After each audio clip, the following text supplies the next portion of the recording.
Hello, hello. Welcome in. How's everybody doing today? Hi, Joey. Hi, Kanitia. Hi, Yana. Ionia? Is that how you say your name? Hello. Finally got into a live. Welcome in. We are here today and we are going to be really for real this time. No jokes. Actually, oh, wait. No, you can't hear me. Okay, sorry. I was switching scenes and for a second my OBS made it seem like you couldn't hear me, but you can. Anyway, how awful and rude to interrupt a very dramatic monologue. What are we doing? Oh, we're finishing Beacon Pines. I don't know.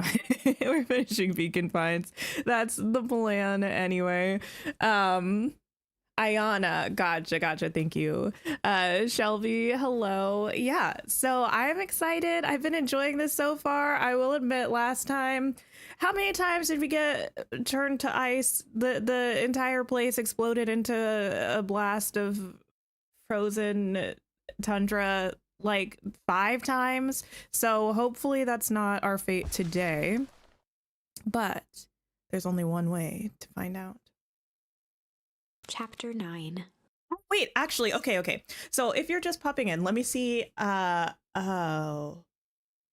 Okay, so this game is very interesting. It's like a narrative game where we make decisions and it kind of sends us off on different branches. So throughout the stream today, we could possibly end up in some different timelines. Basically, what I believe has happened in the current timeline that we're on. We are a young child whose father passed away years ago and mother recently went missing. We went to check out this building by ourselves, creepy building, to learn the answers to some mysteries going on. We were almost abducted by somebody in a hazmat suit, but we managed to get away. We then caught up with our friend and filled them in on some things, and met a new person in town. The new person's name is Beck. We went and met their family, had dinner with them, went to check on our other friend, introduced him to Beck. Then we went to our house. Our grandmother was gone. We found some creepy happenings in her basement and thought that she was up to some tomfoolery. So we went to our neighbor's shop, went down a telephone booth into a creepy place, and talked to the person that ran the shop, who told us that there were some bizarre things happening and to run away as he escaped into this weird wind tunnel. We followed him into the tunnel, wound up in what looks like our exact town, but a frozen, abandoned replica. Saw our grandmother, who was about to blow the place to smithereens, but instead she came and hugged us because we started singing a song. And it turns out that she's actually our mother, not our grandmother, I think. Oh, the big black dot, that is what was my face cam. It's just not hooked up right now. Let me fix that. My goodness gracious. Get rid of you. Yeah, I was planning on having face cam again today, but I had to wash my hair this morning, so my hair is only halfway done. Ayana, if you're ever wondering what I'm playing on what days, check out the Discord server. We have a whole channel for schedules, or you can check out the posts tab on my YouTube channel, and that will also say what we're playing when. Yep. Okay. The devil you know. Here we are. 7 months ago. Eleanor Van Horn crept down the maze of sterile hallways under perennial harvest. She stopped in front of the large steel door marked Deep Engineering. I think Eleanor's our mom. No turning back now. She raised a trembling hand. The stolen keycard worked as promised, and the door buzzed open with mechanical efficiency. Amazing. Also, I'm a little stuffy today, so sorry if my voice sounds odd. That will be why. She was immediately hit with the smell of disinfectant. It was some sort of laboratory. In one corner was a desk covered in papers. Across the room stood a tall metal pod with hoses protruding from its base. She rushed to the desk and began shifting through the piles of papers. Hearing me explain the story makes it seem even wilder than it's been watching the streams. It's probably because I have to hit the main points, because if I try to think of details, it's gonna evade me because we've had so many different branching paths. I'm only like 85% sure that the events that I described are the actual ones in this timeline. They were experiment reports on something called Tempest Liquamen. There were dozens of them. Every one stamped failed. Oh. Eleanor heard the sharp echo of footsteps approaching. She was out of time. Her eyes scanned the room, eventually landing on the strange pod. Muttering a curse under her breath, she dashed over and dove inside.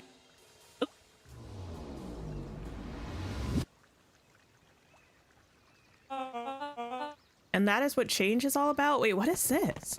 We've been here before. Oh, okay. We are getting back to town during this festival. Grabbing the future by the scruff of the neck and making things happen. Change is a choice. I'm tickled pink that we will all be making that choice together. How great is that? This man is a liar. Excuse me? I will not. Oh?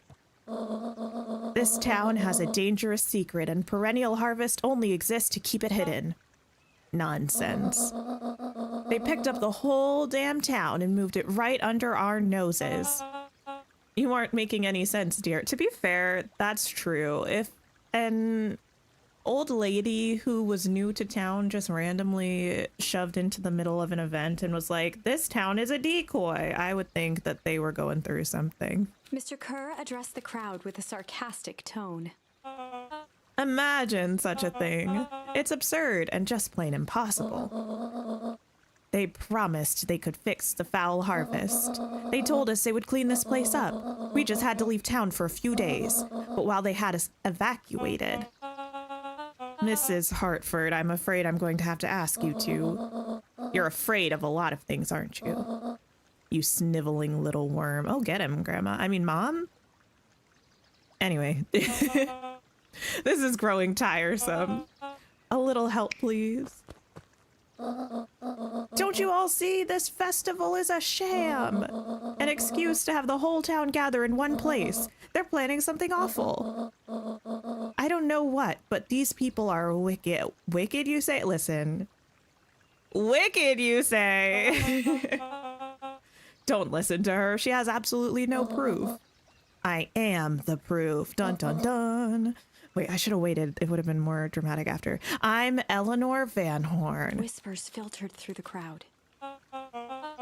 Well, aren't you just sneaky as the dickens? We all knew Valentine's fertilizer was too good to be true. And now this whole town is paying the price. Ladies and gentlemen, I'm so sorry about this disruption. My associates will take this obviously disturbed woman somewhere comfortable so that she can get the help she needs. I love the walking sounds. She's not the one who's disturbed. You two-timing clown. They love lobbing insults around. You all know there's something wrong with this town. It was just easier to look the other way. The truth is... Yes? Young child? That's quite enough, Mr. Nuncreed. Torment dragged on Joseph Nuncreed's face. What's this kid's name? Simon, Sebastian, something with an S. Yes, sir. Wait, what do you mean, yes, sir? Wait. Oh, wait. The dots are connecting. Wait. Okay, because also, what was that? At the end of the last story, one of the storylines, okay, so this town was founded by what, Joseph Valentine or something like that, and he died, right? But then someone made a reference to him. Do we think he Benjamin Buttoned? Do we think this is Joseph Valentine? There's so much going on. No, I want them to see this. Because then the guy left a letter or something when he died being like, take care of this child that I'm sending to you. And it was this kid, I think. Ah, the ever-tempestuous Eleanor Van Horn. You've been quite the thorn in my side, like a weed that's burrowed in where it doesn't belong. I must confess you look dreadful. He paused for a moment, plucking a piece of fuzz from his sweater and discarding it to the ground. Consider yourself in rare company. You've managed to pull one over on me. It won't happen again. I knew you had some sort of plan to disrupt our little party, but alas, I expected something a bit more impressive than incoherent rambling. No matter, your failures are yours to bear. Mr. Kerr? Yes, sir. It's a shame it was cut short, but I thank you for that rousing oratory. I will take it from here. Yes, sir, of course, sir. You've done quality work for me, William. You can look forward to the recompense we agreed upon. Kerr gave a bow of deference. Founder, you are most gracious. Yes! Gasps rippled through the crowd. Thankfully, we can dispense with the formalities from here on Solomon out. pulled a glass vial Solomon, from his that's a pocket. kid's name. In Wait. one smooth motion, he downed its contents. Okay. A triumphant smile grew across Solomon's lips. You can all call me Sharper Valentine. Sharper. Who's Joseph? I don't know. None of my business. His body and face began to contort and expand Ew. as he disappeared into a belching green. Oops, my bad. Oh. You okay there, buddy? A hushed horror gripped the crowd. This is a story about change.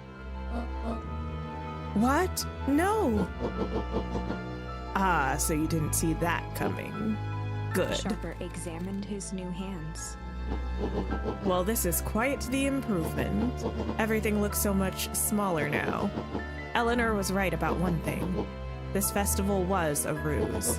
I wanted you all to witness my glorious return with your own eyes. Wait, what? Why does everyone look so downtrodden? This is a celebration, people. Maybe it would help if we set the mood. Mr. Kerr, be a dear and reveal the sign. The Sharper Valentine Festival? Ha, wonderful. Sharper choked out a crude squawk of a laugh. What's Frustrated a crude grumbles squawk of a sprinkled laugh? through the crowd. Sharper, you malicious bastard. Ooh, malice, hee hee hee. I'm glad you're back so I can tell you to your face. You destroyed this town. We ain't gonna let you get away with it again. Sorry, this is not the time for audience participation. Now there are a bunch of people who need a lifetime of therapy after seeing that. Honestly, yeah, this poor town. Some assistance, Mr. Kerr? Kerr gave a subtle nod to the clipboards. You coward! Oh. Does anyone else have something to contribute? Hopeless quiet settled over the crowd. I thought so. Did you all truly believe you could be free of me? A town of complete and utter fools. You people should be celebrating my return. You're clearly lost without me, and that leads me nicely to my children. Daddy? Oh no! I gave you both the greatest gift a parent can give, the opportunity to prove yourselves in my absence. Squandered. To say I am disappointed would be an understatement. But silence, Augustus, an adult is speaking. Oh, well, listen. I don't know which is worse, a son who is completely hopeless, or a daughter with such potential who inevitably lets me down. Eris, you fail me with admirable consistency. Thankfully, I was counting on it this time. Father, I have been wasting time, my dear. What have you accomplished? I was focused on cementing our legacy. Legacy? Who needs a legacy when you can just live forever? But what about... It's all right, kiddo. I'm afraid you suffer from a complete lack of imagination. There's just no helping it. If you're referring to the fact that you are her dad and you were a child That, I feel like, is not her fault for having a lack of imagination, because who would imagine such a thing? Yeah, so many plot twists. His own children didn't know, because he just left a letter that was like, hey, take care of this kid. I think she was under the impression that it was like her half-brother or something. Now then, where's Joseph? Who is Joseph? I remember this name, but not who it is. You didn't take the opportunity to slip off, did you? Oh, you, the one who disposed of us that one time. Everyone should give him a hand. None of this would have been possible without Joseph. I think you've said enough. Nonsense, the people deserve to know how helpful and loyal you've been. I only did what I did because he left me no choice. You knew? You always had a choice, Joseph. You were simply too weak to take it. No matter, cheer up. You are about to be rich beyond your wildest dreams. You should follow Mr. Kerr's example. When I found him, he was in a sorrier state than any of you. An aging actor desperate to recapture his youth. He played his part, and soon he'll be able to play the leading man again. Forever, in fact, if he remains loyal. That goes for all of you. Well, those who haven't already frittered away my goodwill. Beacon Pines is mine again, and I'm willing to share its spoils in exchange for absolute loyalty. I mean, he's got like the creepy badger looking raccoon guys, but like I feel like he doesn't have enough backup to feel this comfy about declaring his evil plans publicly, you know? You don't think you've seen this many plot twists in the span of 5 minutes before? It's a lot. Are you saying William Kerr was never in charge of Perennial Harvest? Ha! You think that puffed up blatherskite could have accomplished all of this? Dawn, I suppose it's time for your big exclusive. Sharper addressed the crowd with indignant pride. He'd planned this moment for so long that now, at the deed's fruition, it almost felt frivolous. Oh. You see, I needed a figurehead to hold things down while I orchestrated my return. Someone to misdirect, lie, and bilk this town for a spell. So I invented William Kerr. Wait, what? Take your bow. You've earned it. Mr. Kerr flourished a preposterously elaborate bow. What do you mean? Patrick C. Montesquieu, thespian extraordinaire at your service? Founder, I just want to thank you again for this opportunity. Okay, so you're just like an actor who's been playing the part of the person running this. It truly was the role of a lifetime. Wait, so this Bill Kerr was a Pat C the whole time? Huh? There's a joke in there somewhere. Now that your secret is out in the open, what's to stop this town from rising up against you? I want to give her a southern accent all of a sudden. Oh, that's the delicious part. Fear. Thanks to our clipboards, I know what each and every person in this town fears most. And I will make those fears manifest for anyone who steps out of line. The choice is simple. I'm not afraid of you. Ha, the young hero. I've kept a keen eye on you, boy. You and your friends made a habit of disrupting my plans. What a pity. If things would have gone a bit differently, you might have had your moment of triumph. But that's fate for you. You can't do this. Oh, but I can. I have won. Never underestimate what a great man can do given time. And now, time is my plaything. Now, what do you mean by that? Perhaps the most expensive thing I've ever bought, but well worth it. Ha! Sharper coughed up one final laugh and cracked his knuckles. Enough chit-chat. Let's go to work, shall we? What? How? Huh? And so, Sharper set about remaking the town in his own image. The fertilizer factory soon reopened for business. Sales rose steadily as more and more farmers across the countryside began to swear by its miraculous properties. Beacon Pines became famous, a secretive town that, for the right price, shared its gifts with all. Gifts that became more and more necessary in a world where winters grew longer and longer. I feel like, yeah, I was going to say, I feel like this is ending, but I feel like just because he took over now, there should have been opportunities to stop that from happening. without going back to the past. Wrong, but things are becoming clearer now. You can feel it, right? At least this time we weren't frozen. We can't let Sharper win. He might just be the key to this whole thing. Let's see. Okay. We have to go back to... We can either refuse or accept our friend... Oh, okay. So this path is the path where... What's his name? Our friend. Oh boy, the orange one. Anyway, where he comes with us, so then he goes missing.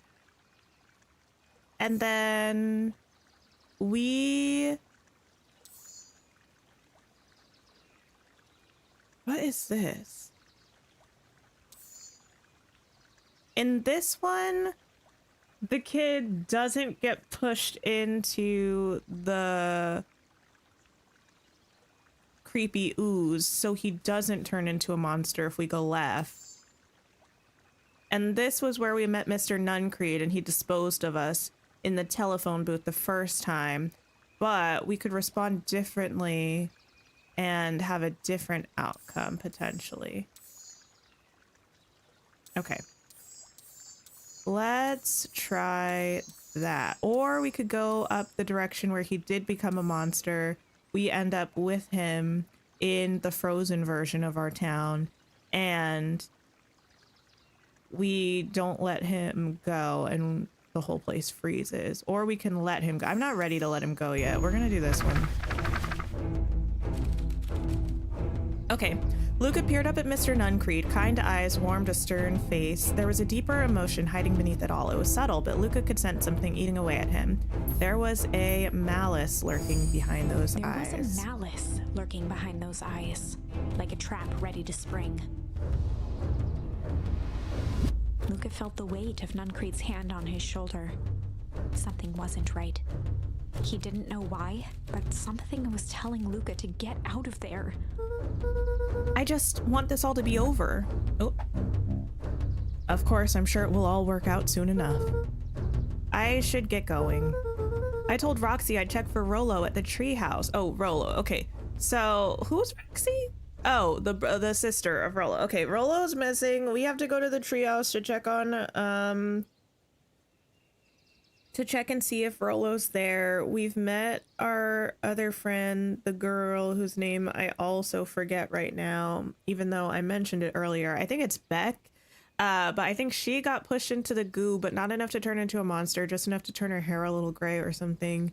And we ran across Nuncreed, who was asking us what we knew about Rollo, but we can't tell him what we know, because if we do, he'll remove us from this plane of existence. Luca twisted free of Nuncreed's grasp. Of course. Luca, you know your dad and I were good friends back in the day. You can come to me with anything. Anything at all. Well, that's false, America, because last time we did that, you shoved us down a thing and then, disappeared us, I think. Okay. We need to go to our hideout to try to find Rollo.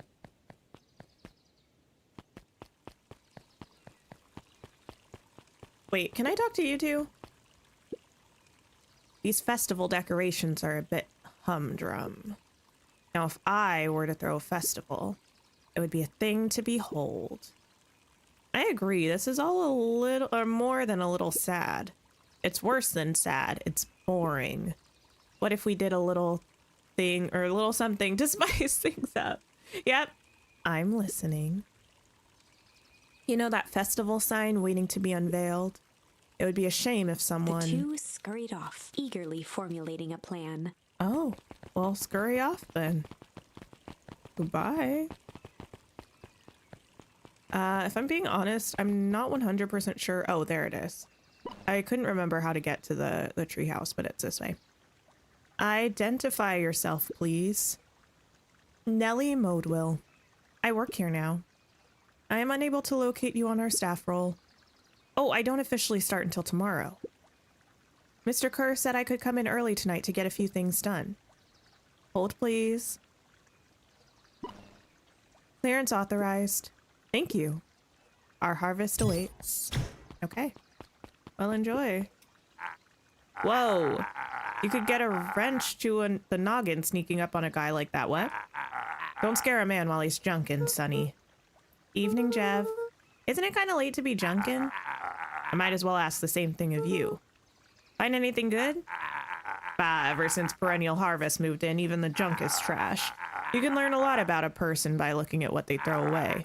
With this bunch, it's all shredded paper and coffee cups. Well, I'd better get going. I didn't see nothing if you didn't see nothing. See what? Exactly. Okay. Oh my. You have anything to say? No. Okay. Oh, we can also see if we can fish.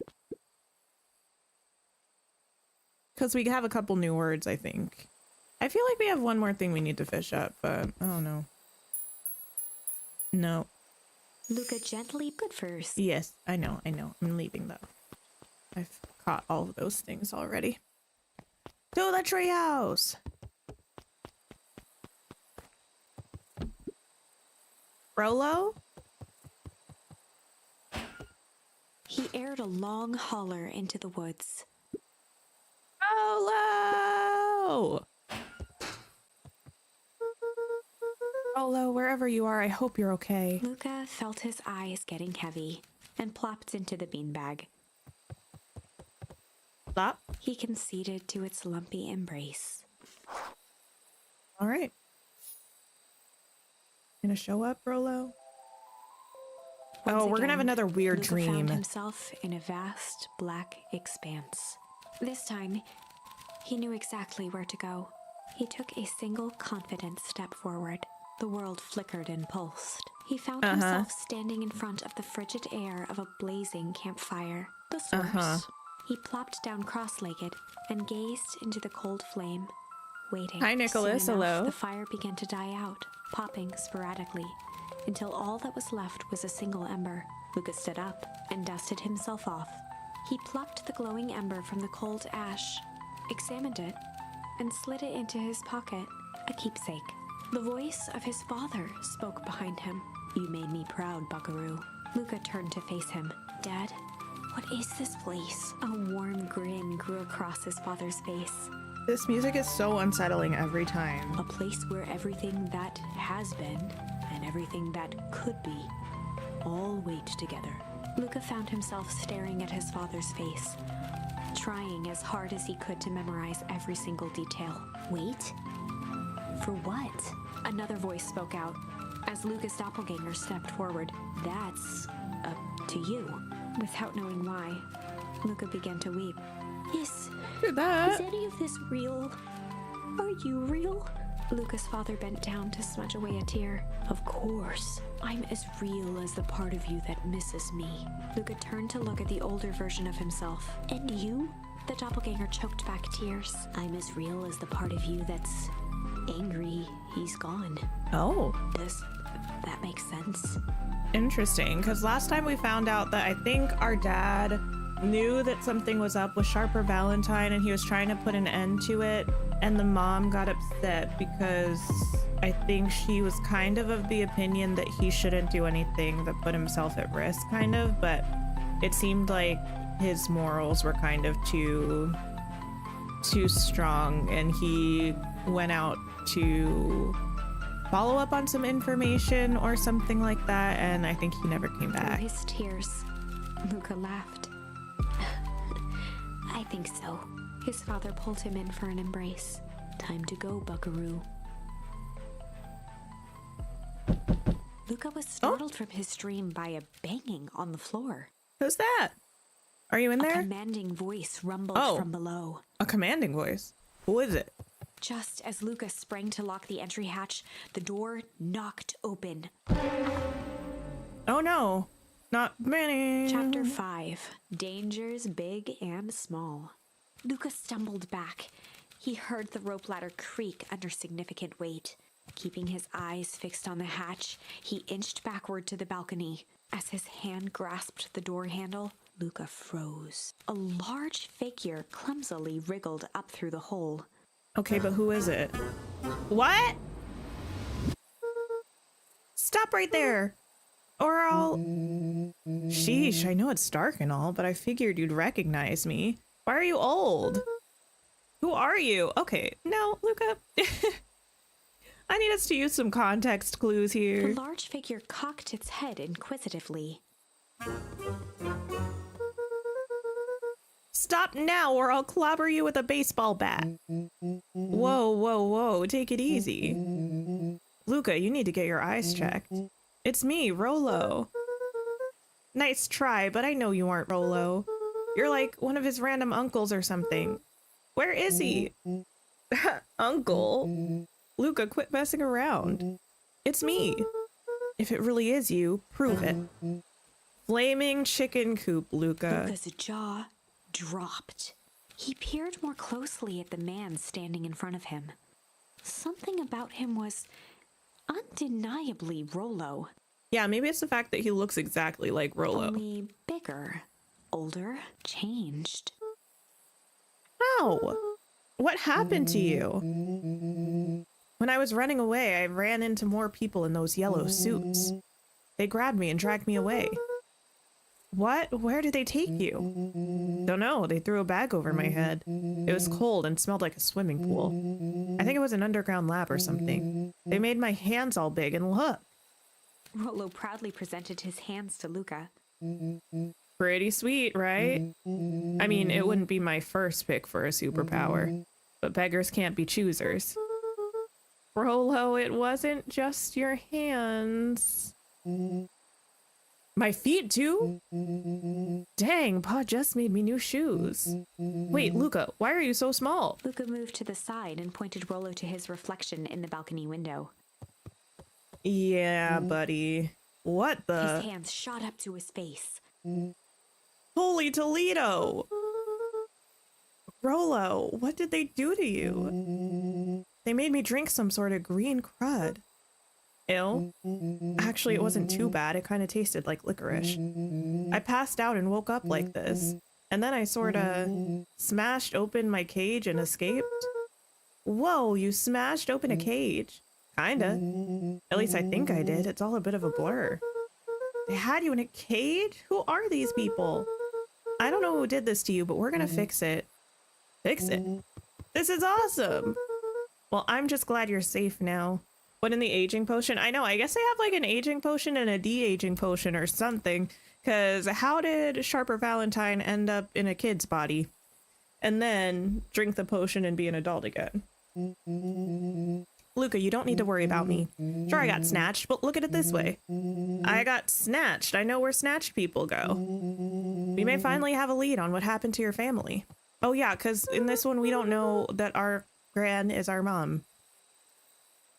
There are so many things we don't know. Maybe you're right, but this all seems dangerous. Danger.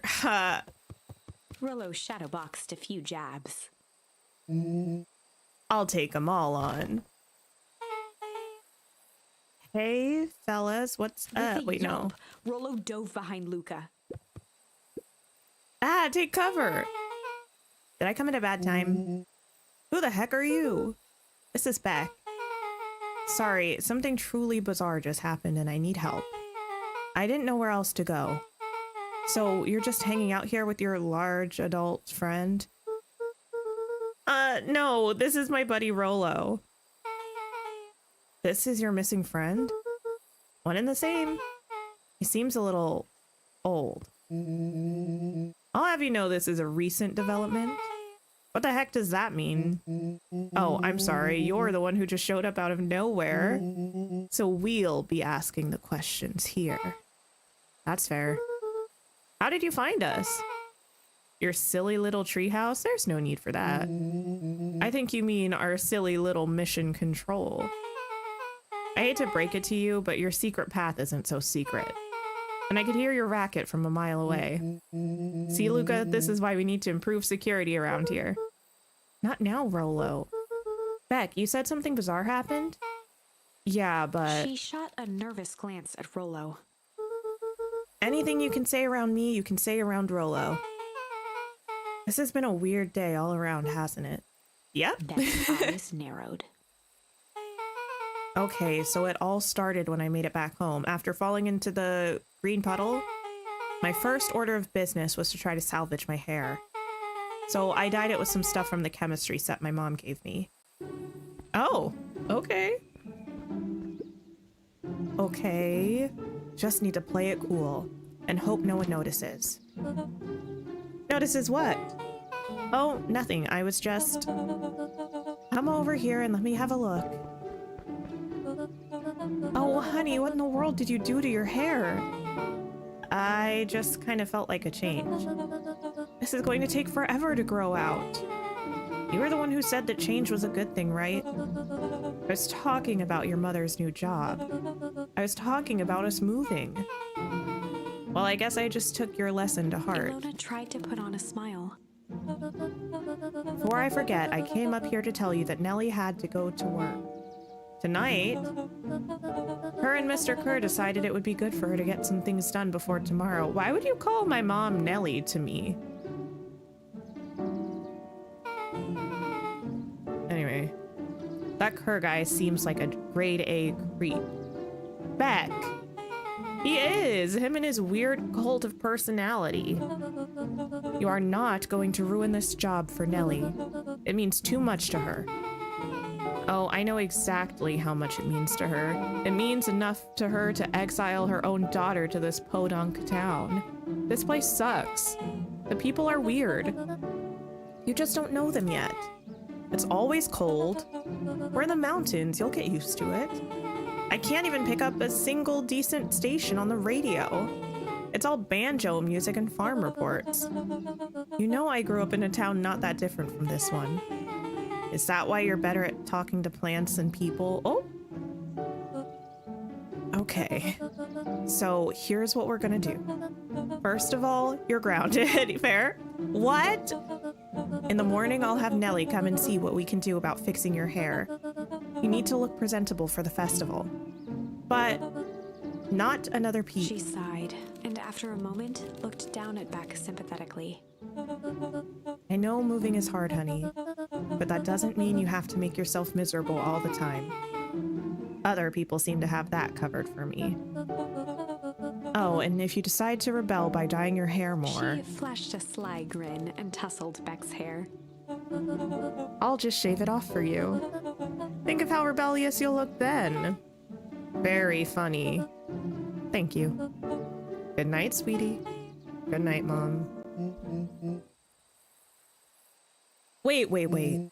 First of all, this town does not suck. Second, you need help because you got grounded? No. I'm sorry you got in trouble. It's my fault your hair got screwed up in the first place. Don't worry about it. I actually kind of like this look. Great. Can we get back to the story now? The next part is the important bit. I have this radio I upgraded with my mom and I was too angry to sleep. So I tried to dial in something worth listening to. Oh my.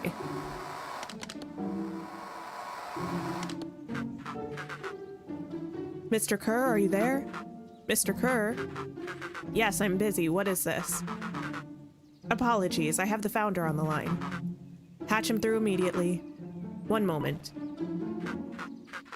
Hello, sir. It's so nice to hear from you. Skip the pleasantries. What's your report on our new lead researcher of deep engineering?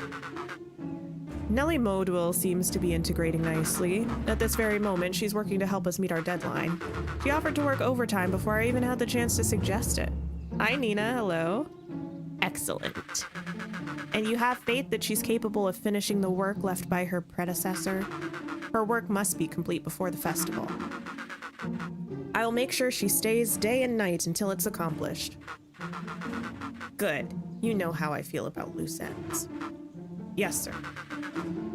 Once she has finished the work, we need to make a determination regarding her long-term prospects in the company. Immediately, sir? I usually have more time to fully bring people into the fold. We are in the end game, Bill. Not the end game. After your failures with Dr. Prescott, I can't afford to take any risks. Of course, sir. No loose ends, sir. When she finishes the work, she will either leave the office completely committed to perennial harvest, or she won't leave at all. Perfect. Sir, if I might suggest, maybe we should delay just for a bit. Oh? It's just, we seem to be rushing to hit this festival deadline, and rushing into things has caused some issues in the past. I see. Please understand that I just want what's best for you. I'm eternally grateful for all you've done for me. Bill, I'll make this very clear for you. I brought you in to make things run smoothly, not to have opinions. Of course, sir. Chin up, Bill. You're only a few days away from having everything you ever dreamed of. This is everything you've dreamed of. Yes, sir. Thank you, sir. Whoa. Yeah. Just so we're clear, when they said loose ends, they were talking about murder, right? Like actually killing someone? Capital murder? Luca gave Rollo a quick elbow to the ribs. Who is this founder? I was hoping you guys would know.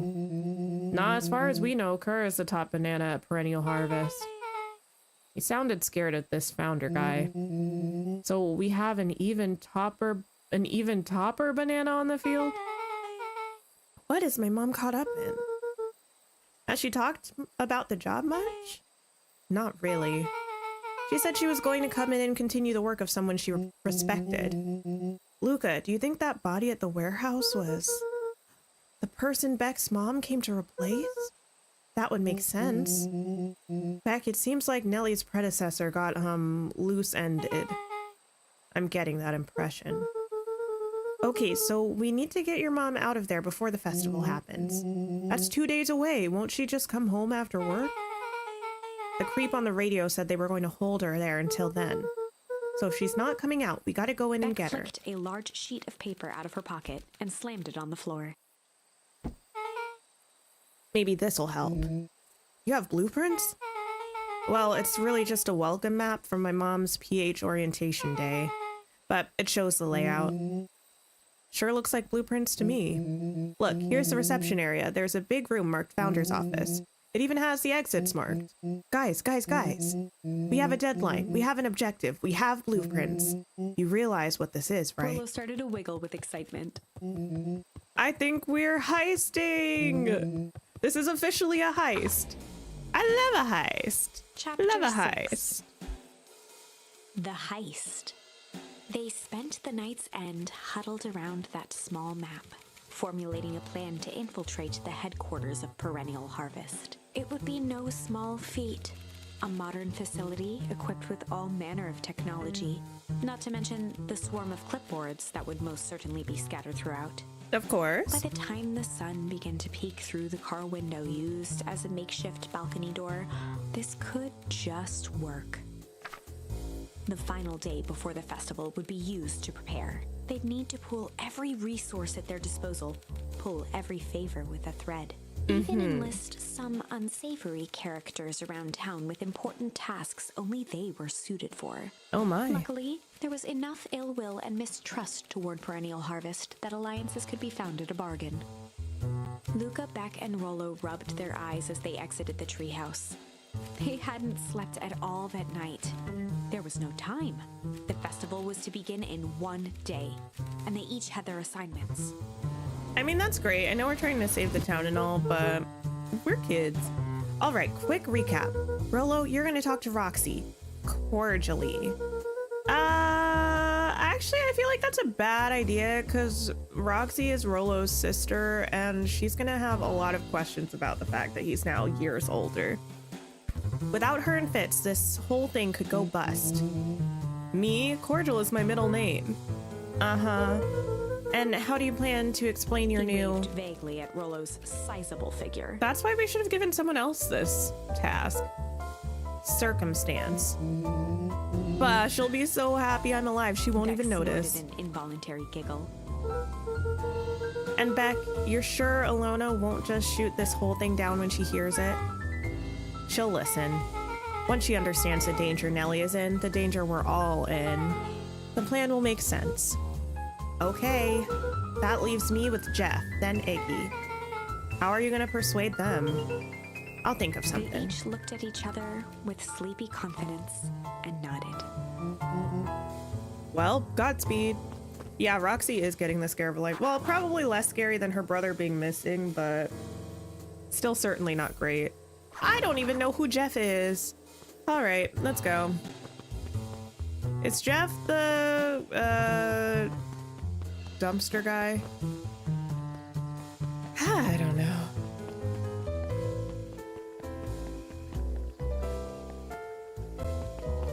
How does one find a Jeff? You're not Jeff.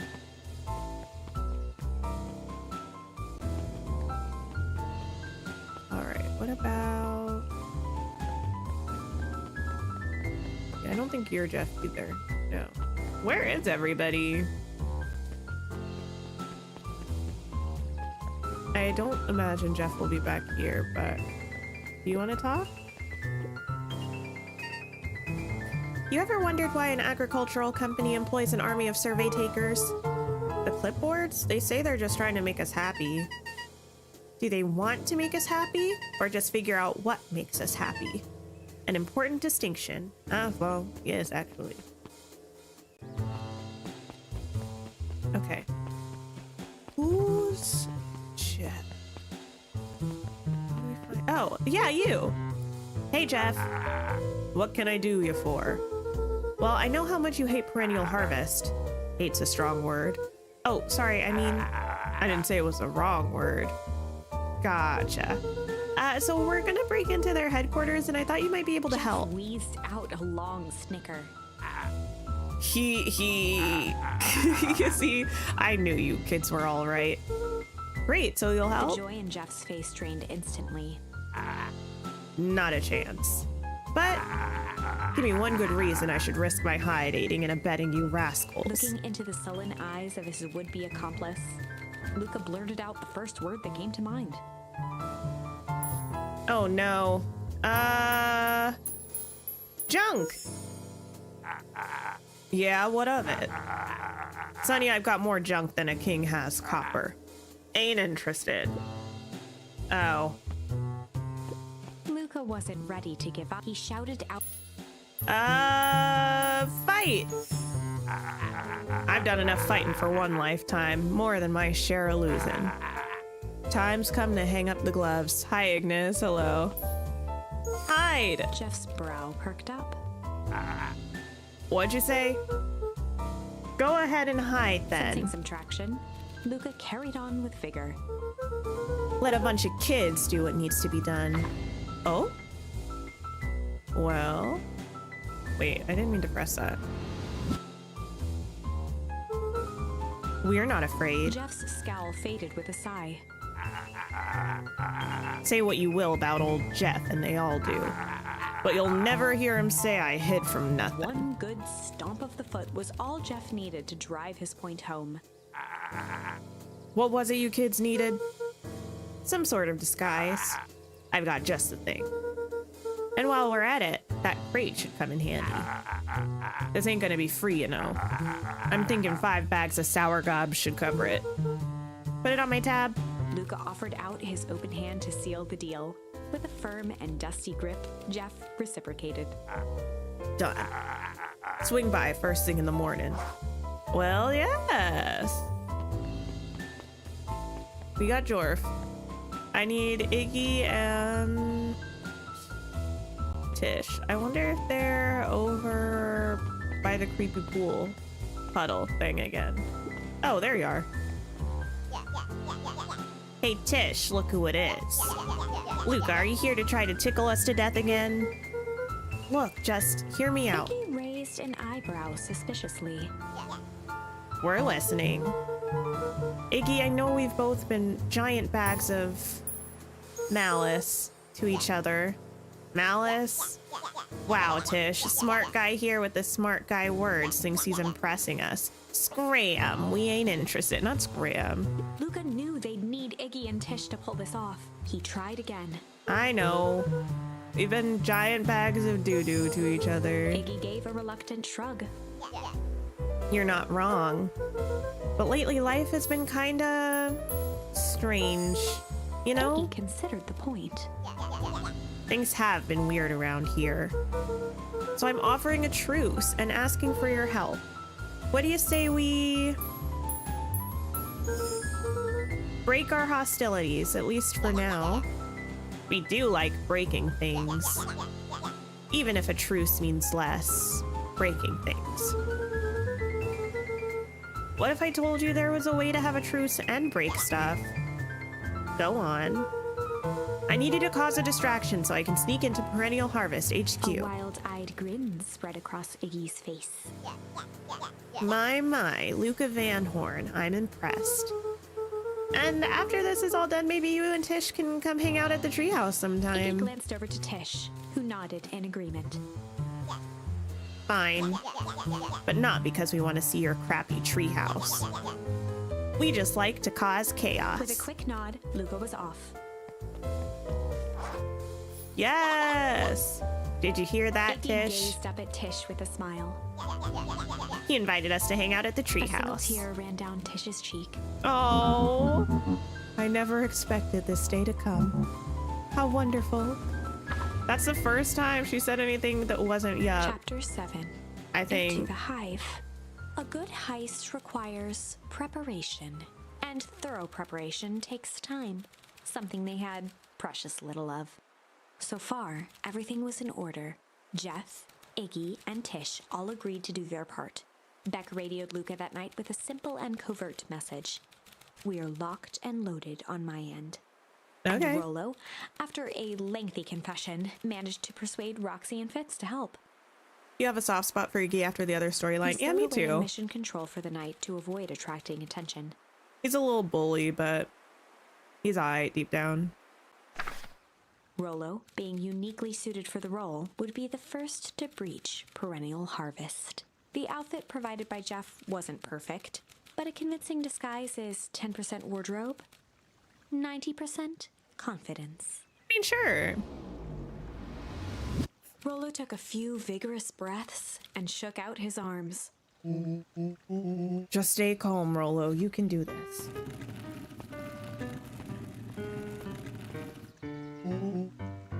Got your delivery here. Delivery? I don't have anything in my notes about a delivery. One moment.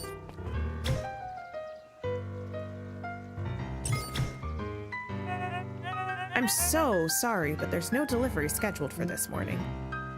Right. He had to think quick. That's because this goes directly to the founder. He asked that it be Rollo kept secret. sighed, adjusting his tool belt. You know how the founder can be. I suppose we can leave this one off the records. Good job, Rollo. Our harvest awaits and such. With a stroke of his mustache, Rollo proceeded into the Perennial Harvest headquarters. Our harvest awaits. Package here for the founder. Oh, I didn't hear anything about... Yeah, this is a need-to-know kind of thing. I'll just He check. stammered and flipped through the pages of his clipboard. This goes directly to the founder. I don't have time to fill you in. Oh, I see. If you could just complete this Rollo form. interrupted with urgency in his voice. Every time with the forms. Look, if you want to explain to the founder why I'm late, well, it's your funeral. I'm sorry. What did you say your name was again? I'm... Rollo panicked. Our harvest awaits! Sir?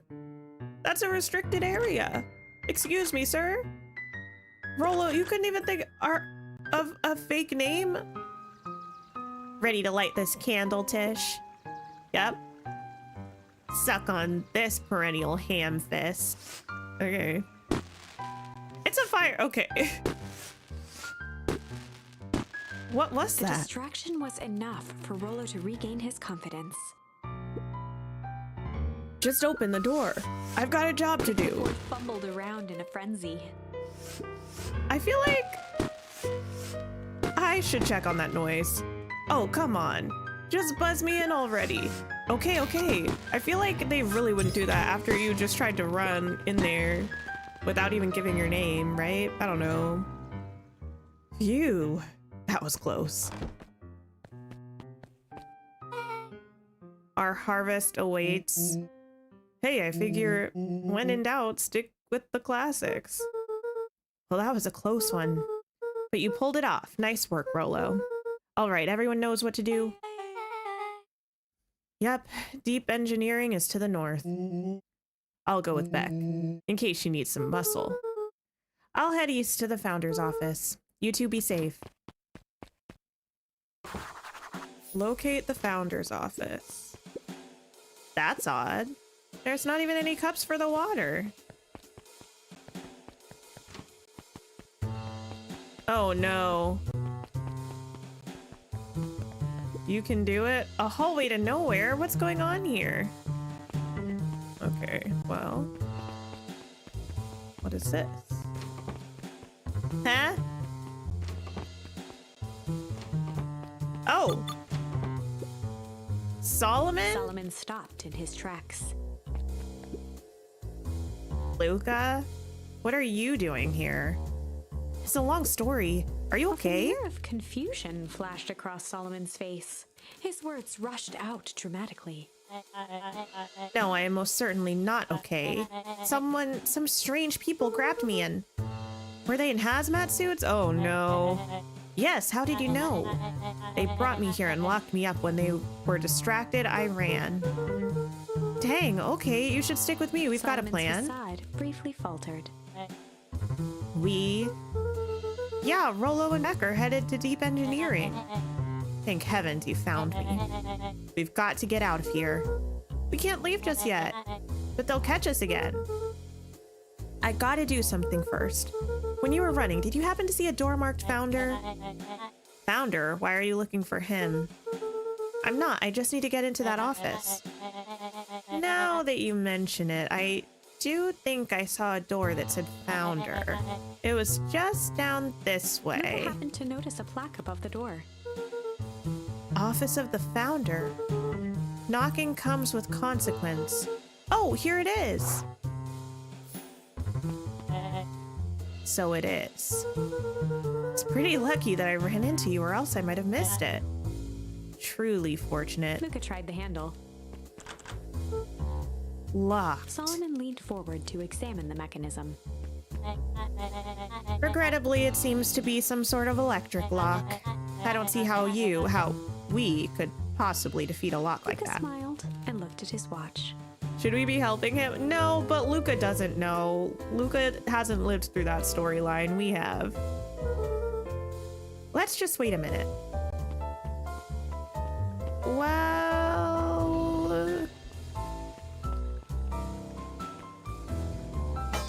honestly, instead of helping him, like, we shouldn't be letting him help us, you know? I don't know what sort of funny business you're up to, but I like it. She mined a quick hat tip and ambled off with a whistle. Howdy. Good afternoon. The light on Oh, the keypad changed from red to green. this is a pretty good heist so far. How did you do that? It's good to have friends. Quick, let's get inside before someone spots us. Sigh. Luca switched on his walkie-talkie. Rolo, I'm in. As expected, there's a control panel. Great timing. We're stuck at the locked door marked 24601. Need you to get us through. What if someone catches us? We should get out of here. I'm not leaving my friend, Solomon. On the computer screen, a green cursor blinked in a password field. Surely you don't have a way to get around the password. Luca pecked out his best guess. Underground secrets. Okay, wait. Wait. Why did we know that? In this time, that's none of my business. None of my business, none of my The business. screen blinked to life. I thought we found that Columns of later in a green different numbers glowed timeline. on a black background. How did you just guess that? Oh, it's this absurd password Rolo heard when he was down here before. Oh, I guess that happened. It's funny how someone arrogant enough to call themselves the founder uses such a basic password. Or they were thinking several moves ahead, not expecting anyone to guess something so simple. These villain types always end up outsmarting themselves. Solomon's jaw clenched into a half smile. Your powers of deduction are as impressive as your luck. Luca quickly scanned the columns for number 24601. Wait a minute. Never mind. Rolo, I think this should do it. Bingo, bango, doors open. Luca, you never fail to impress. What is that slippery lout even doing down here? You have a friend whose mom is in trouble. We're here to get her out. I see. Okay, Luca, I think we're close. The next door is marked 13806. Once again, Luca scrutinized the numbers on the screen. In that moment of distraction, Solomon reached forward and pressed a large red button. Maybe this one opens the lock. No, that would be an alarm. Yeah, wow. Crap, we've got company. Luca, must go faster. 1 sec, I can't think with all this He noise. quickly skimmed the screen with his finger. Here it is, 13806, go, go, go. Curse these fumbling hands. My apologies, Luca. Don't beat yourself up. I know you were just trying to help. Or were they? Was he? Anyway. Past the weird water. Aw, man. No water cups. Rolo. Yeah, okay.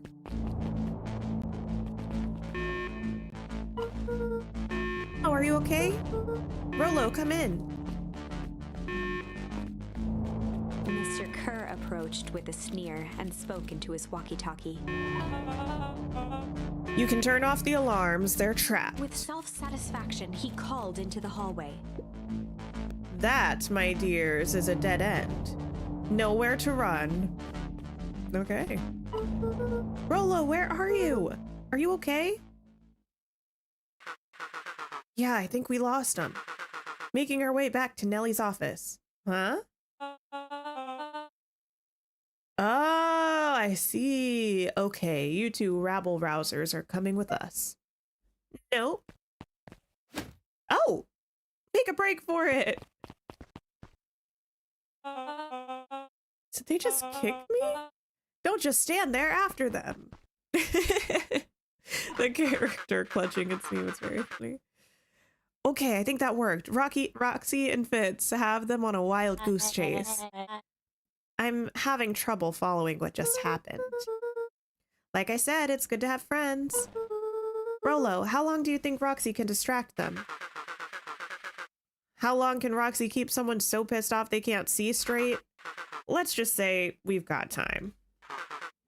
Entering Nellie's office now. Mom! Oh, honey, what did you do to your hair? I thought you'd be happy I finally used the young chemist's lab kit. You sure have a knack for making me incredibly proud in the most frustrating ways. We need to get you out of here. We? Who is your adult friend? Oh, I'm not an adult. Ever heard of a growth spurt? I had more of a growth spew. No, that's not possible. Nellie leaned over to examine his teeth. Substantial banding on the enamel of the molars consistent with Tempest liquamine exposure. Is that what you call the gunk they forced me to drink? You drank it? Oh no. They told me it was only being tested on plants. Oh, Beck, sweetie, I promise I didn't know. Mom, what the hell is going on at this place? I was brought here to work on the discovery of a lifetime. A novel chemical compound was discovered under Beacon Pines in a wellspring they called the Source. They named it Tempest liquamine. It pulls energy from its surroundings in order to fundamentally alter matter's relationship to time. It was a secret to Valentine's fertilizer. They harvested the source, infusing small amounts of Tempest liquamine into the product. It worked wonders, drastically accelerating plant growth. Crops would be ready to harvest in a fraction of the time. but it led to complications. The foul harvest. Perennial Harvest came in to clean up the mess, to succeed where Valentine failed. But Tempest Liquimine is rebellious. Rebellious? You can think of it as a manifestation of change itself. It's volatile by its very nature. So the more you try to force it to do a specific thing, the more it resists, yes. I can relate to that. My role is to finish the work of my predecessor, Dr. Prescott. Ooh, well, Dr. Prescott is no longer with us, unfortunately. Harnessing Tempest Liquimine to reliably manipulate an organism's age. Just imagine how many people we could feed. Mr. Kerr was very insistent that we achieve a successful result before today's festival. But you didn't, right? Nellie sighed. You know how much I love a good puzzle. I poured myself into the problem. It wasn't long until I discovered oddities in Dr. Prescott's notes. Oddities? They contained obvious errors, mistakes that someone of his reputation would never make. It's almost like he was intentionally not trying to do it.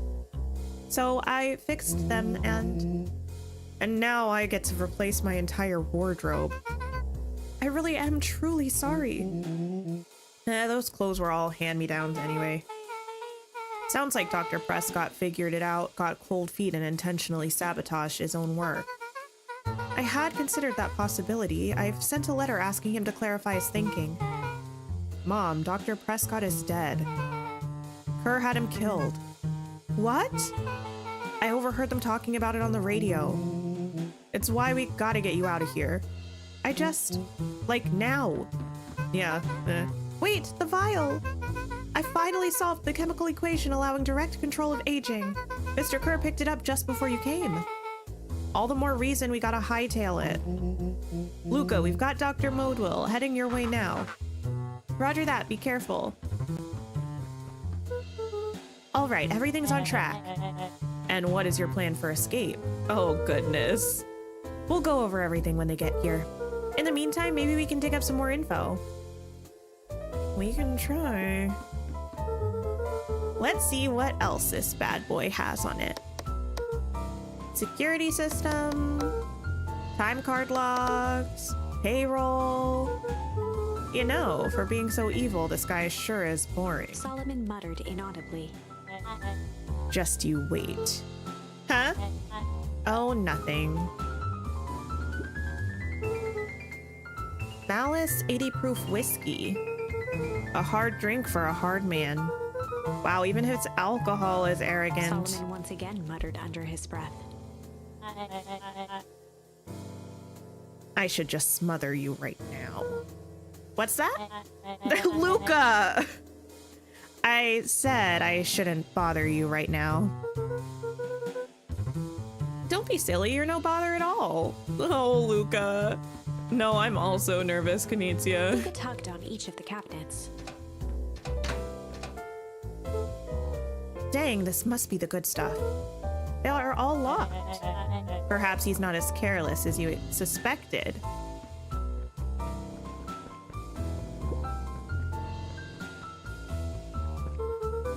It looks like the founder was helping Kerr plan the festival. Why would such a secretive leader be obsessed with a party? Only time will tell. Luca held his hand up to the ashtray. Still warm. Sorry, coffee sip. He must have been in here recently.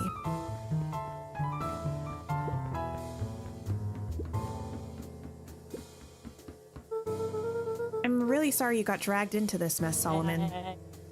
You needn't worry about me. Well, I feel bad either way. We're gonna get you out of this, I promise. With a subtle, quivering lip, a smile crawled across Solomon's face. Creepy. They heard the trampling of frantic footsteps from the hallway. Lock it, lock it, lock it. Okay, Charlie XCX. Locked. That was close. When we left Nellie's office, it was swarming with clipboards. We barely got away. Did they follow you? That would be a yes. Rolo. Before we start tossing blame around, Is it possible someone ordered a pizza? We'd love to hear your thoughts. Definitely not pizza. What now? Don't look at me, I'm officially retiring from the heisting business. We're so sorry for the inconvenience. We just have a few quick questions. Just let me think. Can someone watch the door? Of course. Oh no. Everyone else, huddle up. Oops! Oh no! I think this little caper has gone on long enough. Solomon, no! Hush now, child. The adults are speaking. Dr. Modewell, a brief reintroduction is in order. We've never met in person, but we have corresponded. You see, it was I who hired you.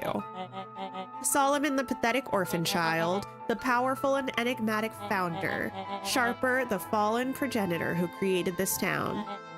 Perennial Harvest, Valentine Fertilizer, all connected by a single thread, yours truly. But that's... Her eyes searched the floor in thought. Solomon watched eagerly, waiting for the flicker of epiphany. With a sickened look, she peered into his soul. Yes, now you've got it. Tempest liquamine! You discovered how to reverse the process. Solomon clapped with genuine delight. Very good, Dr. Modewell. Very good. Though the discovery wasn't intentional. Solomon glanced down, examining his youthful form. And the effects went a little too far for my tastes. That's why you needed me to finish Dr. Prescott's work, which you did admirably. Mr. Kerr, the vial, Kerr please. presented it with a theatrical twirl of the hand.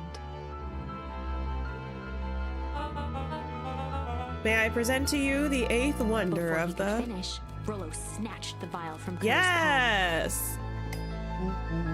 Wow, this stuff sounds pretty valuable. Be careful, you fool. You have no idea what you have in your hand. Actually, we do. You just did a whole evil villain monologue thingy Rollo about it. casually tossed the vial to Luca. Oh? Gosh, maybe I'll have a Luca taste. jiggled the vial mockingly. Seize him! Luca, over here! What are we doing? What are we doing? Move another inch and I smash it. Okay. She held it tightly behind her back. Solomon sighed, speaking in crisp, measured syllables. You have no plan. I'll smash it, I swear. Fine, risk killing us all. Or, if you're lucky, nothing happens. Then what? We capture you and grant you much less leniency. He pursed his lips with feigned sincerity. But I give you my word, if you hand it over now, none of you will be A harmed. deep uncertainty washed over Beck. You're a smart girl, Beck. But there's no shame in being outwitted by someone smarter than you.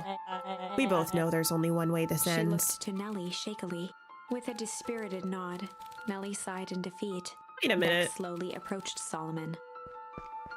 Wait a minute. That's a good girl. Beck, don't do it. We can't trust that jerk. I'm sorry, he's right. With apprehension, Beck conceded. Wait, what? Solomon pocketed the vial and brushed off his shoulder with a sharp flick. Mr. Kerr, you have allowed yourself to be humiliated by a group of children. Report to my office tomorrow for a performance review. The blood drained from Kerr's face. Of course, sir. But first, you have a speech to make. Trot out there and give me the introduction I deserve. And don't forget to smile. Yes, sir. And to think all of this is thanks to the efforts of Mr. Van Horn. I don't understand. How is this all because of me? Huh, I said Mr. Van Horn, silly child. Dr. Walt Van Horn. Your father was always a thorn in my side. I offered him an opportunity to be a part of something great, but the fool was blinded by righteousness. He even broke into my laboratory in an attempt to sabotage my work. Solomon shook his head with gratification. But the universe has a funny way of correcting course. By meddling with a force he didn't understand, Walt showed me its true potential. As fate would have it, Luca, your father's dying act was to grant me eternal life. A muffled applause What? resonated faintly through the walls. Well, that's my cue. After the festivities and my subsequent ascension, I will return to deal with you all. Until then, I suggest you use this time to reflect on the magnitude of your failure. You three keep post outside the door. Well, crap. That's not great. I can't believe Beck sold us out like that. Do we think she switched the vial? But what would she switch it with? I'm not sure she had any other choice. So what now? What's the plan? I don't have one. Of course you do. You always have a plan. Rolo, you just need some time. Rolo, it's over. We lost. If that Nellie was was true, staring at the it would floor, have sent deep us in to an thought. end thing. Sorry, Luca. Give me a minute to calm my mind. Hey. I'm sorry, Luca. I did what I had to do. I know, it's just, we were so close. I've got a feeling that eventually Solomon will get what's coming to him. Time wounds all heals. What? Well, time seems like less of an issue for him now. Luca, there's something you should know. After Mr. Kerr locked me in that office, I had nothing but time and curiosity. I poked around a bit, hoping to find a means of escape, but I found something else. A note, hidden in a false drawer. What sort of note? Dr. Prescott must have sensed his time at Perennial Harvest was growing short, so he left behind a letter with the hope it would be found by his successor. It was a confession of sorts. He left it for me, but its contents... Luca, I think they were meant for you. Why? What did it say? It was about an incident with your mother. Dr. Prescott found her in his lab with a stolen keycard. There was an accident. She had been exposed to extreme amounts of Tempest The liquamine. color dropped from Luca's face. She survived. Dr. Prescott decided to help her recover. He no longer trusted Perennial Harvest, so he kept her whereabouts a secret. Over time, your mother led him to reconsider the purpose of scientific discovery. Science is often at the vanguard of change, but that doesn't mean it's always right. He realized that no one should have control over something as powerful as time itself. I now believe that's why he began to intentionally sabotage his own work. And it cost him his life. That's a reasonable conclusion. Luca was overwhelmed with emotion. But if she's alive, where has she been? Where is she now? A sudden explosion sounded from the hull. Chapter 8. Comeuppance. Ears still ringing, Gran picked herself up off the ground. Through the dust and smoke, she looked over to see Mrs. Fratelli helping Hiram Tolliver to his feet. She'd had to beg, borrow, and steal to acquire those explosives. Wait, what? How many nights had she spent visualizing how she'd use them to make things right? And now, her one shot at destroying the source, that damned hole that swallowed so much of her life, was gone. Traded for this jagged hole in a wall and a foolhardy shot at rescuing Rollo. With Fratelli and Tolliver at her side, she stepped through. It was a strange feeling. The last time she'd stalked this maze of hallways, it was in a different body. They quickly rounded a corner to find a group of clipboards guarding a door. But since we have the right serum now, we should be able to fix her, right? I mean, not fix, that sounds rude, but revert her to how her body was before. She leapt forward, brandishing her cane. If her last chance at vengeance for things lost was truly gone, she would just have to fight to keep what she still had.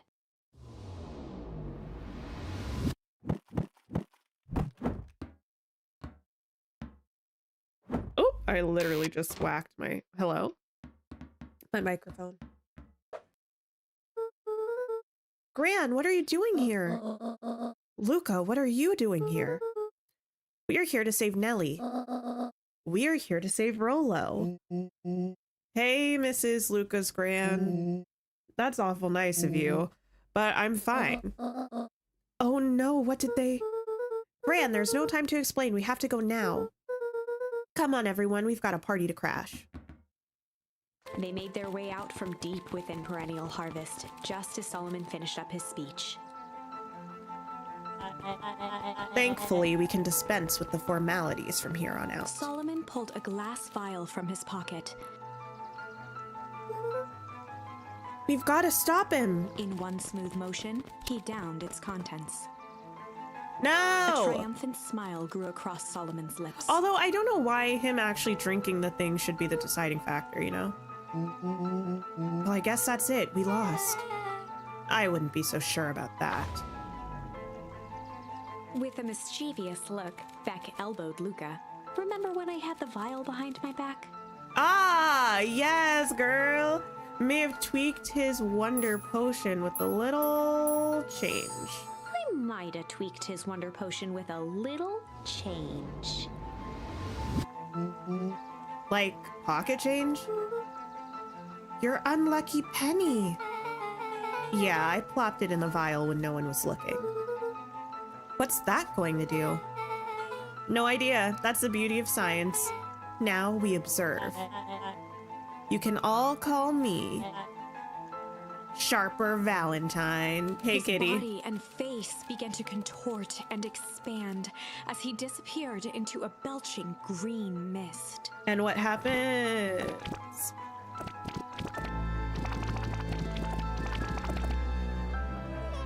Uh-oh.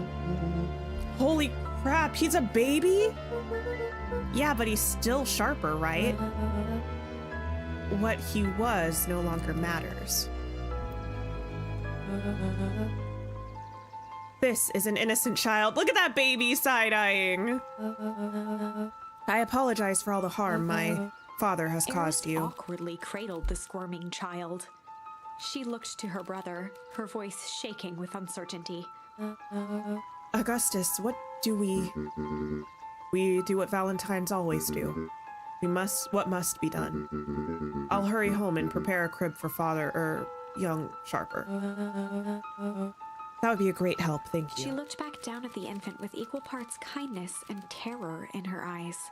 With a shake of her head, Eris addressed the crowd with a stern scowl. Okay, everyone, the show is over. You may leave now. And? Epilogue.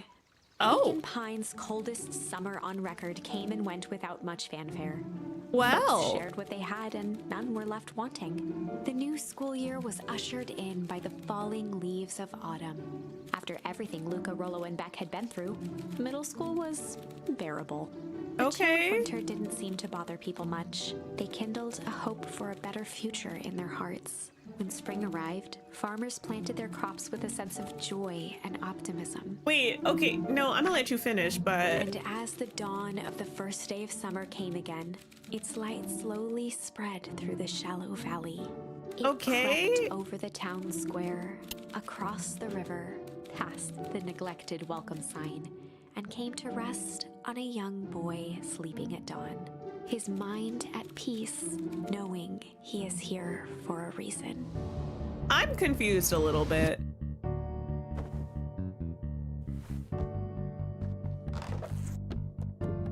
Cute. Rollo, are you up yet? Roger that. It's a beautiful day at Mission Control. You gonna swing by? Be there in a minute. Check in with Rollo at the tree. I have so many questions though. Like, didn't we have more issues than just the fact that Sharper, like, existed? I know he was kind of the head of the situation. Time, Eleanor began moving Walt's old things out of the closet and into storage. But now he doesn't know about the town being moved? Wait, that's true. We don't know that the town was moved. Wait, what? None of my business. Okay, let's find this treehouse.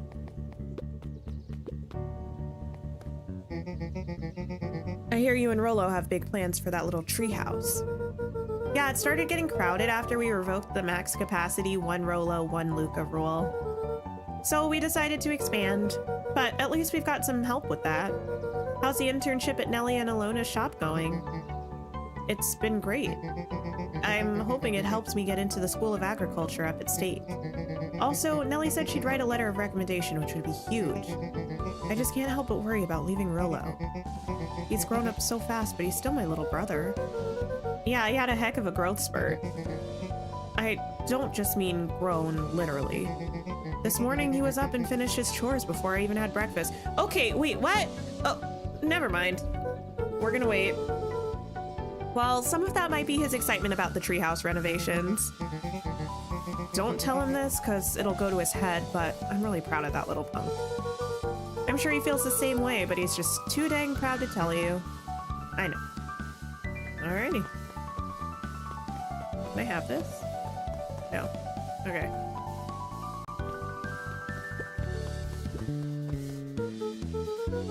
Hey Gus, how's the tree planting going? Couldn't be better. I'm so grateful to Alona and Nellie for letting me help. I just wasn't built to be a mayor. Too much bureaucracy. Gus, we finished cleaning up the sidewalks. What's next? When perennial harvest collapsed, most of the clipboards skipped town. But some stuck around and dedicated themselves to making things right. Anyone with a knack for art can help paint the new fences. You can count on us. Well, it looks like you really found your calling. I never really felt comfortable telling people what to do. Now this right here. He does look a lot happier. This is something I can be proud of. Alright, well. Yeah. How's the napping this morning? The most underrated part of a good nap is the view. And the view's getting greener every day. Nice. I see you decided on a name. Yep, we had to clear out all the stuff before putting on the final touch. Slow and Dirty Harvest is now official. I like it. It was actually Nellie's idea. There's still a lot of work to do, and the name serves as a reminder. Just because progress is important doesn't mean change should happen fast. In fact, I've learned that the more you care about something, the more important it is to take things slow. Our motto is, go slow and fix things. I mean, amen to that. Go slow and fix things is not the catchiest of mottos, but I understand what they're going for.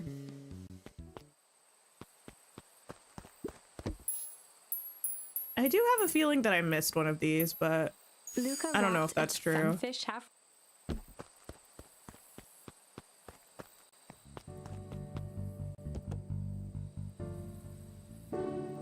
A little higher. Yup.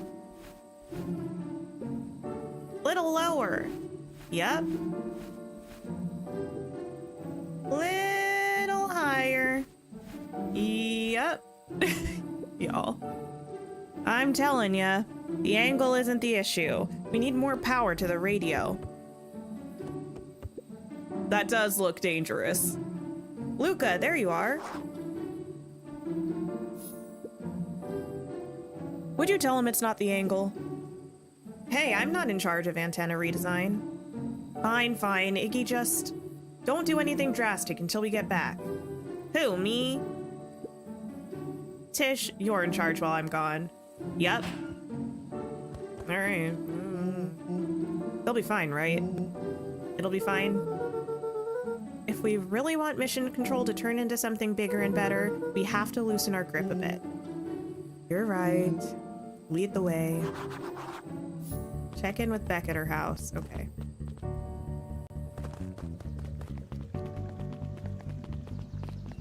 Here we go.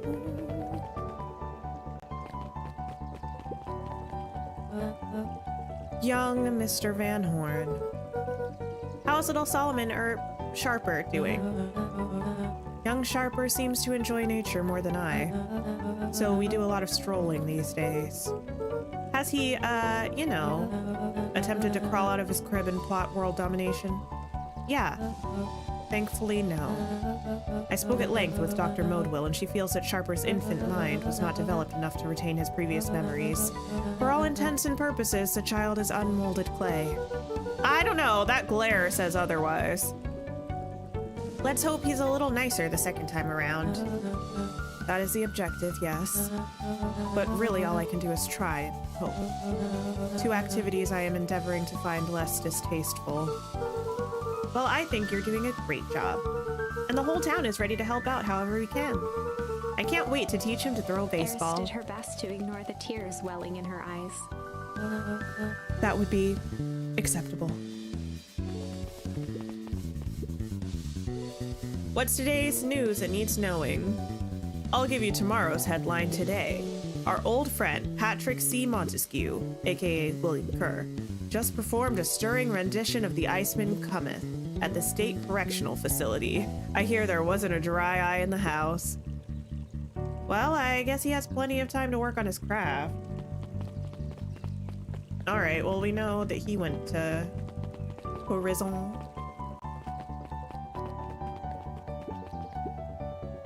Luca, do you want a biscotti? On the house? I don't really have time. Zariel, you gotta come see this. I finally did it. I pulled the perfect espresso. Lumi, if I didn't know better, I would think you're proud of something. As if I know. It's too late. You are now officially a person that cares. We love it. Not caring is overrated. Huh? Yeah. Me trying to make sure that sentence made sense. You're awake. That's a change of pace. I'm glad you swung by. More follow-up questions for your story? Nope, I got everything I need. Thanks again for that. I sent a draft of the story to a reporter in Capital City, and they offered me an internship. Of course they did. You're an amazing reporter. I don't know about all that. A story about a phony corporation that picked up an entire town of people and moved them to cover up a massive illegal mine shaft full of incredibly hazardous chemicals sort of writes itself if you think about it. Wait, so how do they know about the town part? Just don't forget us when you become a fancy big city reporter. Capital City isn't that far away. I'm gonna have to come back from time to time to check in and see what sort of new trouble you've gotten yourself into. Sorry to disappoint, but my adventuring days are over. We both know that's not true. What makes you say that? Call it a reporter's intuition. Maybe, stuff just came out at the end when they were doing an investigation or something. I don't know. Mrs. Fratelli glowed with a carefree smile. Is that your suitcase? That is 2 weeks of unencumbered tranquility. Excuse me? Would you be so kind as to take my order? 2 weeks of sand, margaritas, and forgotten obligations. Excuse me. I'd love to place an order. Mrs. Fratelli sighed with a zen-like calm. Just as soon as the lunch rush ends. I'll be a feather on the wind. You're going on vacation? For the first time in years. And I've got you and your mom to thank. Why's that? She didn't tell you yet? You two are gonna fill in for me at the diner while I'm gone. Just like old times. It's fine, I'll wait. Speaking of, I'm sure we'll find our mom eventually. We're trying to go to Beck's house, but I kind of want to check in with everybody and see what's the state of everything. Hey, Luca, can you tell Roxy I'll be free in an hour? Sure thing. My dad's making me stock the shelves for the summer. And he said it builds character. I think he meant to say it builds calluses. Builds character. Yeah, it builds something, all right. Luca, can I interest you in a delicious apple? He playfully waggled an apple. No thanks, just saying hello. Well, hello then. Mind telling your mom we need a new creative jam? Already? It's funny, I used to hide this stuff in the back, terrified that someone would find out about our secret messages. Now everyone wants to get their hands on Eleanor Van Horn's famous spy jam. Not spy jam. Wow, back for seconds? If it's not too much trouble. For the longest time, I didn't understand the appeal of ice cream. It serves no purpose, other than to be briefly enjoyed and then it is gone. But it's pretty tasty while it lasts. I'm inclined to agree. Why is that kid wearing a suit? Who is that kid?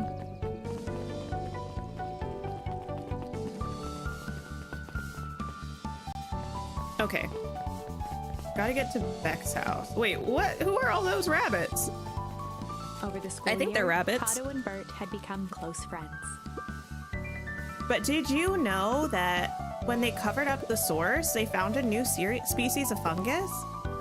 Yep, and they're studying it in the new labs. Did you know that Beacon Pines is now the smallest town in the county?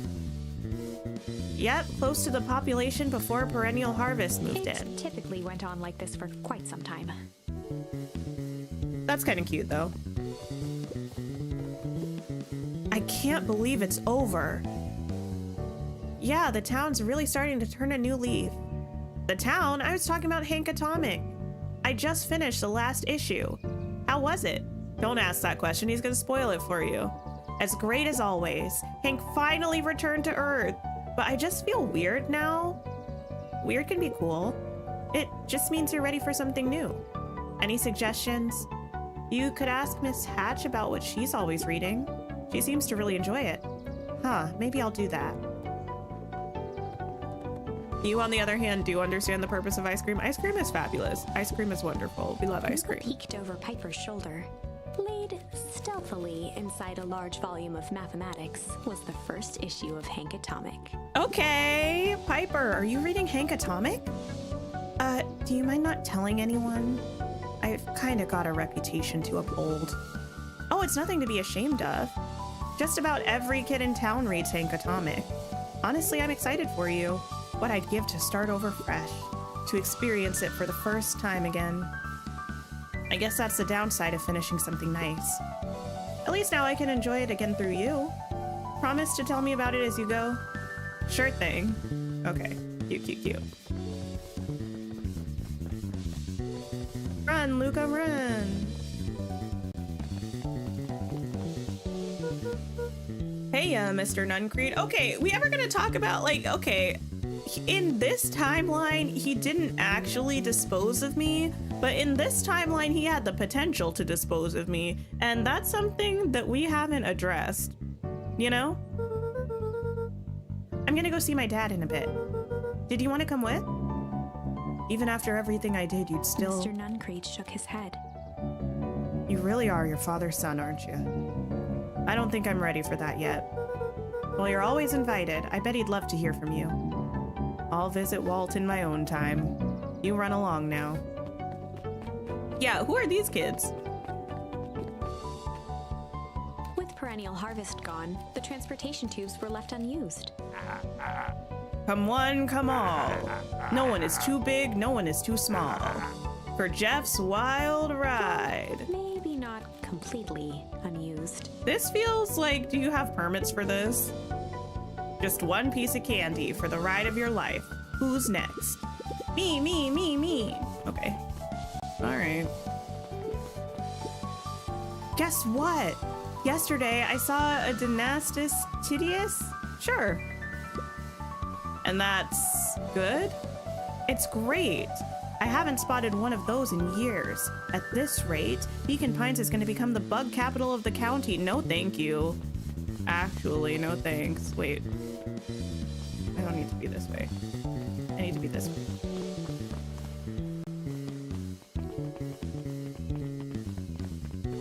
Hey, you back? I have news I think you'll enjoy. This morning I unpacked my last box. You're officially moved in. It's just a box. Let's not blow this out of proportion. Sounds an awful lot like putting down roots. I guess I decided this place is root-worthy. You're gonna be stuck with me for the foreseeable future. I do have to warn you, most years aren't going to be as interesting as this one. I think I'll manage. Ready? Before we go, there's a bit of a surprise. Okay?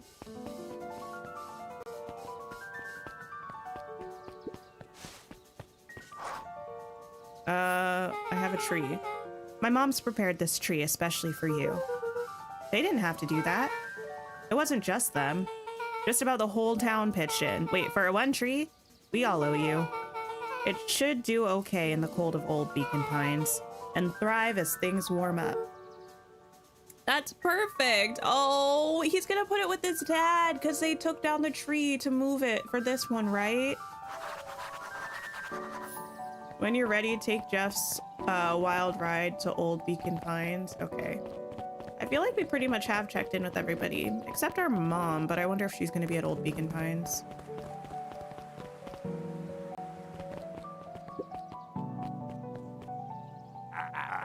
Ah, you got it. Now that's a good looking tree. Being a special occasion and whatnot, this ride's on the house. You're gonna want to hang on tight to that little tree. All right. In we go. Through the wild tubes. Yeah, there's our mom. I think this is it. The end I've been waiting for. Honestly, I began to lose hope of ever finding it. Hey, that feels like some You subtle came shade. along. Oh, okay. I don't know exactly how to thank you. It's hard to explain how much this means to me. It's funny, now that our time together is finally ending, I'm at a loss for words. Let's just watch the end together. Okay. Done. A good little tree. The best little tree. Thank you, children. This means a lot. Yeah, thanks for everything. Shucks, I only did what any super awesome best buddy would have done. We should probably give you some time alone now. You good? Yeah, I am. It's been a wild year. How are you feeling? Everyone keeps asking me that. I'm fine, really.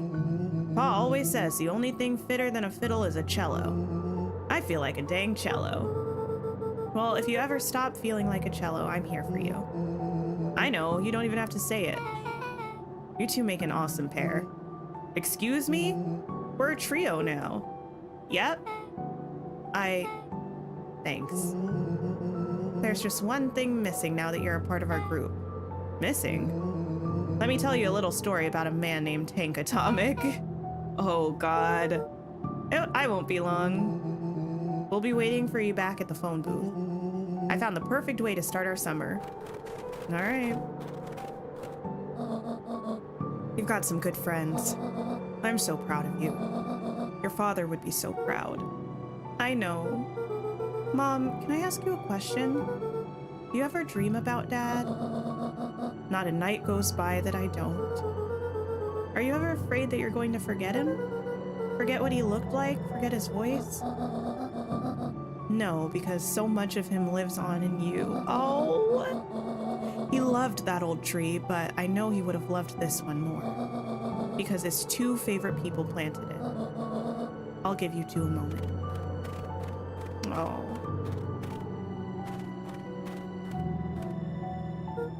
I mean, hey, at least we have one parent now. It started looking like we had zero. Hey, Dad.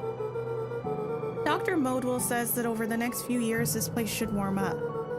So you won't have to be so cold for much longer. Oh. I think I finally understand why you left that night. There were things you believed in. Big things. Those beliefs were the things that made you you. If you wouldn't have stood up to Sharper, stood up for what you believed in, you wouldn't have been the same person anymore. You had to go, but that didn't mean you loved us any less.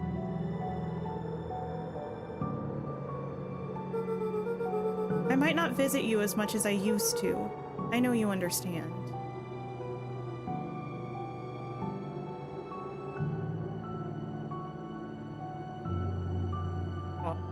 What a cutie patootie. I'm glad he found. He's so little! This is like, what, at this point now 12 or 13-year-old boy? He's like a baby having to deal with all this stuff. Oh, that was cute. I have so many questions, mainly one. Some of them were answered, but like, okay, we had the thing in this case being the like elixir thing to like control essentially the age that you ended up, because that was the whole point. That's what Sharper had at the end. And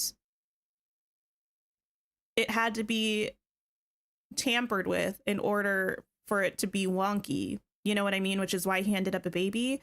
why did Rolo and our mom not take it, right?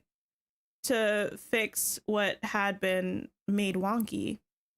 I mean, it's their decision, I guess, but the fact that neither of them did, if they had access to it, is a little odd to me. But wow, what a game. This game was full of so many twists and turns and plot twists that, like, it's truly astounding. I'm glad we didn't get frozen any times today. That was good. But yeah, thank you for going on this ride with me with Beacon Pines that was longer than I thought it was going to be, way wilder than I anticipated, but really good. I enjoyed it.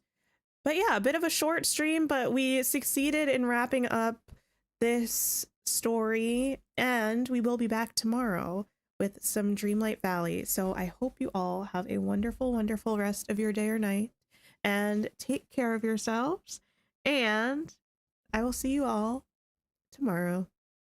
Goodbye, everybody.